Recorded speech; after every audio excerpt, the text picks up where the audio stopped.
O projeto de lei que cria o marco temporal para a demarcação de terras indígenas, aprovado pelo Senado, na contramão da declaração de inconstitucionalidade do Supremo Tribunal Federal, deve ser vetado pelo presidente Luiz Inácio Lula da Silva.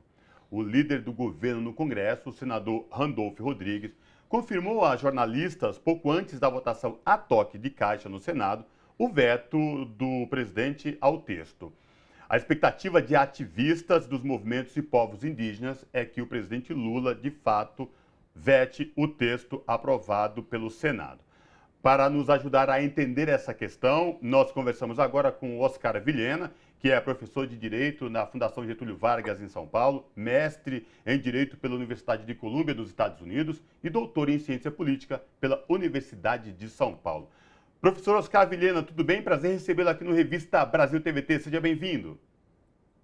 Tudo bem, prazer é todo meu. Professor, vamos tentar entender e trazer essa discussão aqui para os nossos telespectadores da TVT e também ouvintes da Rádio Brasil Atual.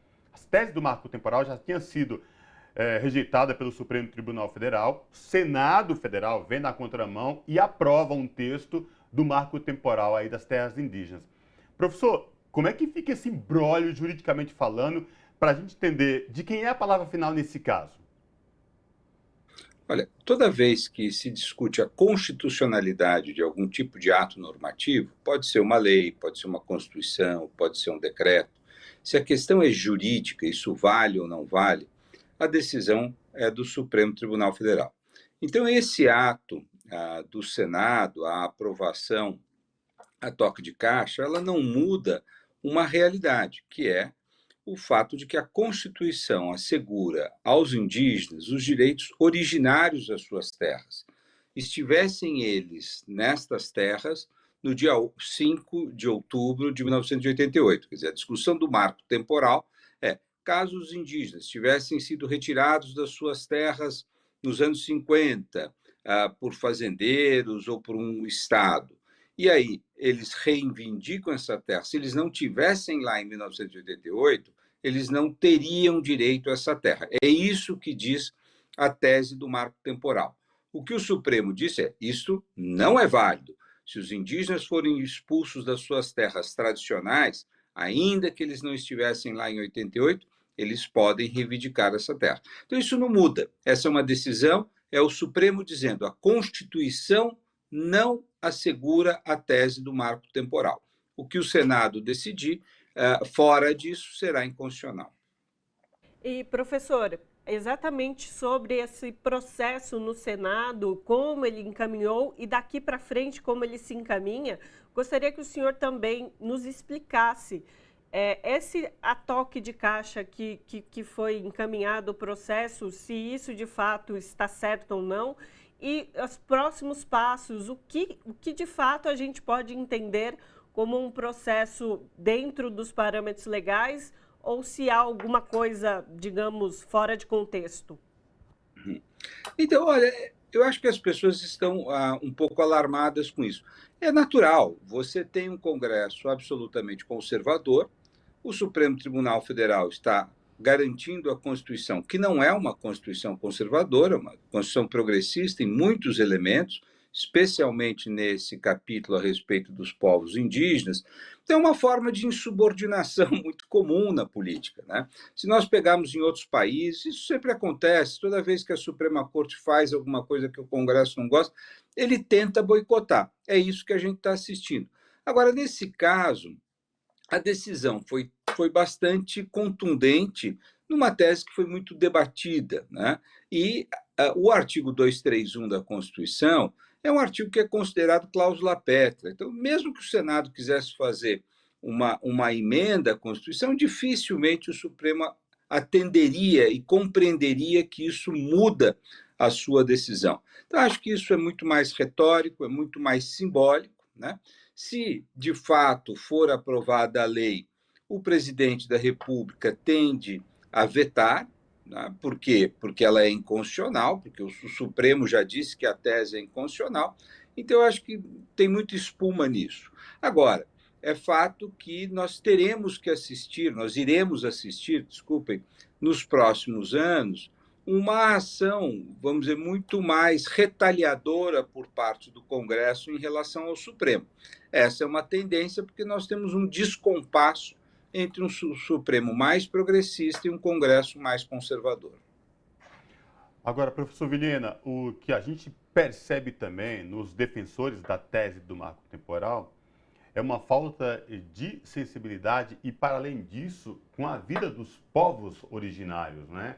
Porque, ao que tudo indica, que os defensores da tese do marco temporal querem avançar em áreas já demarcadas, áreas proprietárias e habitadas pelos povos originários, e que mesmo com o posicionamento do Supremo Tribunal, a gente vê e ouve declarações totalmente fora de contexto e sem nenhum sentido. Queria ouvir como isso chegou a esse ponto dessa falta de sensibilidade e de respeito com os povos originários.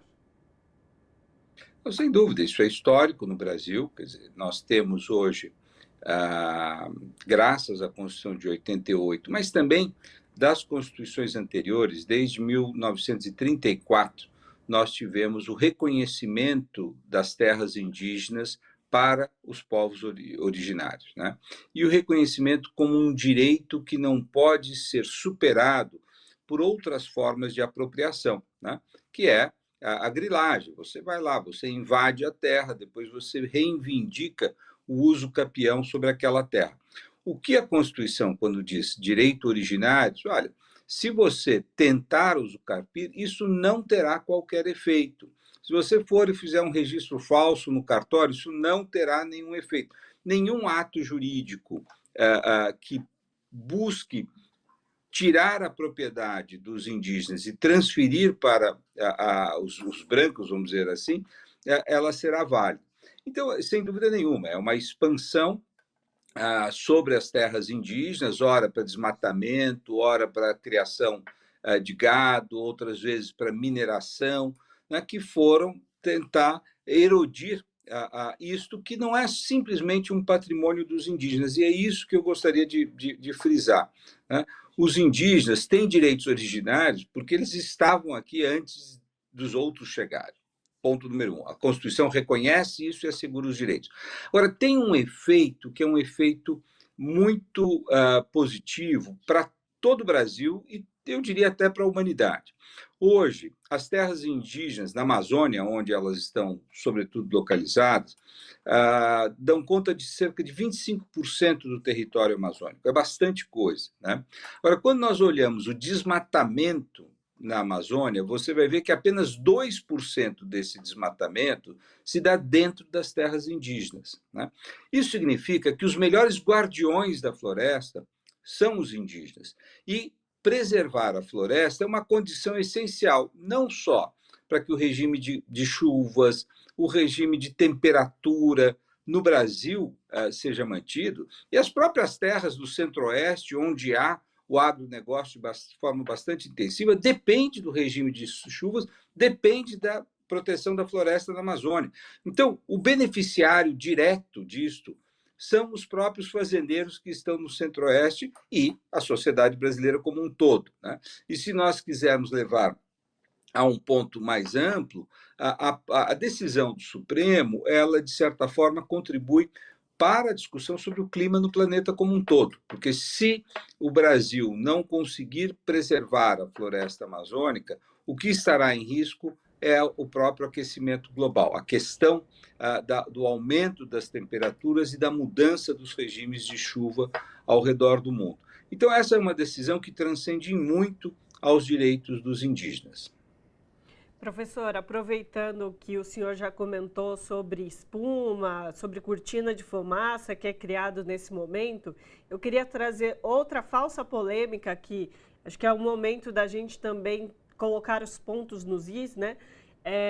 Há também uma discussão para quem defende o marco temporal de dizer, então, que qualquer espaço das nossas cidades, dos nossos territórios, podem ser buscados pelos indígenas. Mas, de fato, a legislação não é isso que ela diz, né? Professor, eu queria, então, que o senhor... Por exemplo, há quem diga que Ipanema pode ser, então, retomado pelos indígenas, porque no momento, né, em que Os portugueses chegaram ao Brasil e Ipanema existiam indígenas. Mas eu queria que o senhor explicasse, então, como que é esse processo e o que, de fato, assim, é cabível, não é cabível? Há também um exagero por parte dessas pessoas que defendem o marco temporal? Isso você colocou muito bem. Isso é um espantalho que é criado para que a opinião pública fique assustada. Então, qualquer cidade, qualquer bairro que tem um nome indígena, então Moema, opa, vamos perder todas a propriedade que está lá, vai ser retirada, vai ser devolvida. Não, não é isso, evidentemente. Né? O que nós temos, em primeiro lugar, a obrigação estabelecida pela Constituição para que haja a demarcação das terras que são tradicionalmente ocupadas pelos povos indígenas. Isso é feito através de um laudo altamente complexo, demorado, que a FUNAI se dedica, e quando ela estabelece que ali há um território que é indispensável para a sobrevivência de um determinado povo indígena, então você precisa ter um povo indígena que existe de fato e que se beneficia daquela região e daquela área que é muito mais ampla do que as regiões, vamos dizer, determinadas para a vida de uma pessoa ocidental, né? Porque ela depende da caça, depende da pesca, depende da proteção do meio ambiente, e por isso ela é muito importante. Né? Então, são estas demarcações. Existe um conjunto de demarcações que foi feita a partir de 1988, e isso dá conta de grande parte das possíveis terras indígenas no Brasil. Então, não há tanta demarcação ainda a ser feita, embora existam alguns processos que estão em andamento. Eu não saberia precisar o número agora, mas evidentemente que aquilo que deveria ser demarcado já foi demarcado. Grande parte daquilo que deveria ser demarcado já foi demarcado. Há demarcações em curso. Tá? E nenhuma delas se refere a uma cidade, a um centro urbano, a um local que um dia, em 1400, em 1200, em 1100, em 1600, estavam sob domínio dos indígenas. Né? Nós estamos falando de um conjunto finito de terras e que já está sob debate. Então, ninguém corre o risco de ser obrigado a deixar Mogi-mirim ou Itaquaquecetuba da Serra ou a Copacabana ou Ipanema. Não é isso que se está discutindo. Tá? Agora, essas terras, uma vez demarcadas, né, a discussão que teve no Supremo, e que talvez seja a mais difícil, é saber se elas estão ocupadas, as pessoas que estavam lá devem ser indenizadas ou não. O que o Supremo deixou claro é que quando essa apropriação se deu por algum tipo de ato legal, quer dizer, a pessoa comprou do Estado de Santa Catarina um terreno que o Estado de Santa Catarina registrou e, portanto, a pessoa de boa fé adquiriu aquele terreno. O que o Supremo disse, olha, nos casos onde houve boa fé, nos casos onde a compra foi legal, nós não estamos falando aqui de uma invasão de terra, nós não estamos falando aqui de uma grilagem de terra, mas onde houve uma aquisição legal, onde a pessoa que adquiriu fez isso de boa fé, aí sim há o caso de indenização. Isto pode dificultar algumas demarcações. Eu, particularmente, acho que o Supremo não foi feliz ao fazer ao assumir esta posição.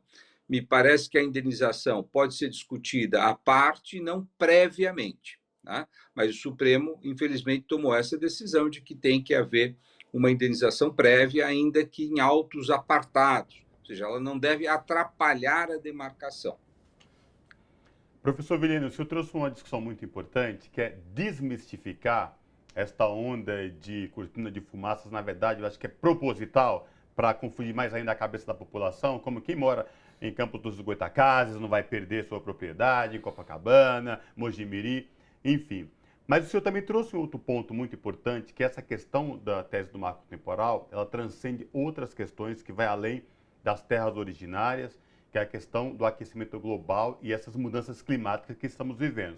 E quando o senhor traz essa questão dos guardiões da floresta, dos povos originários, eles conseguem manter a floresta de pé, isso é muito importante, porque parece que o nosso Congresso não se atenta ao que está acontecendo. nos últimos 15 dias, o Brasil inteiro viveu uma onda de calor sem precedentes. E não só aqui no Brasil, o mundo todo já vive isso.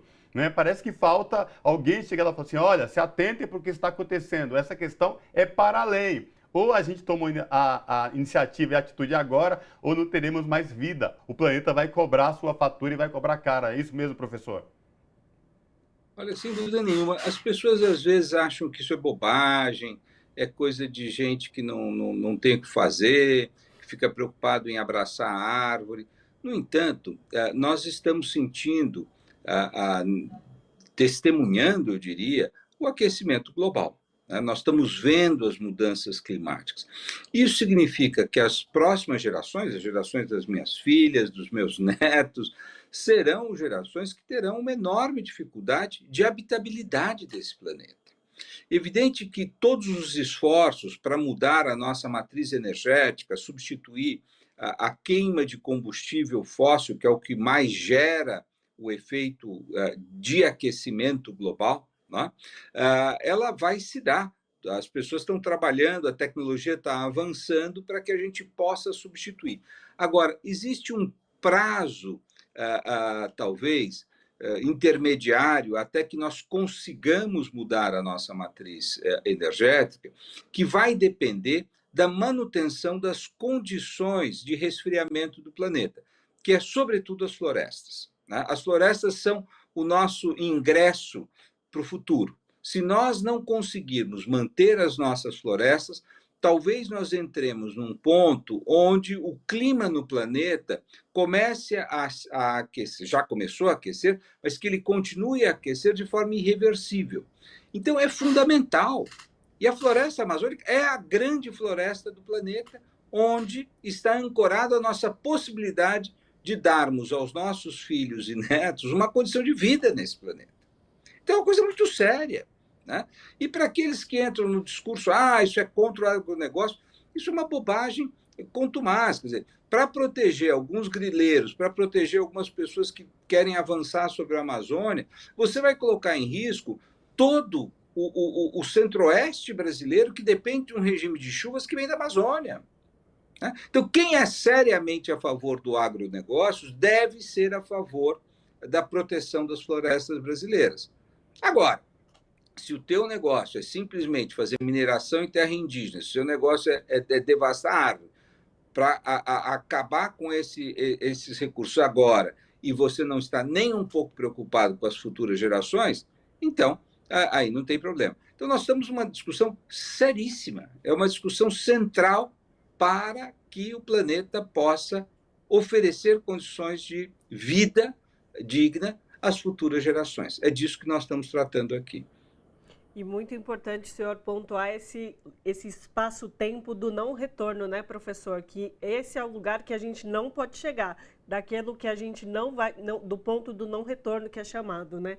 De fato, é o ponto crítico em que a gente, de fato, precisa fazer uma manutenção, porque depois dele não tem mais volta.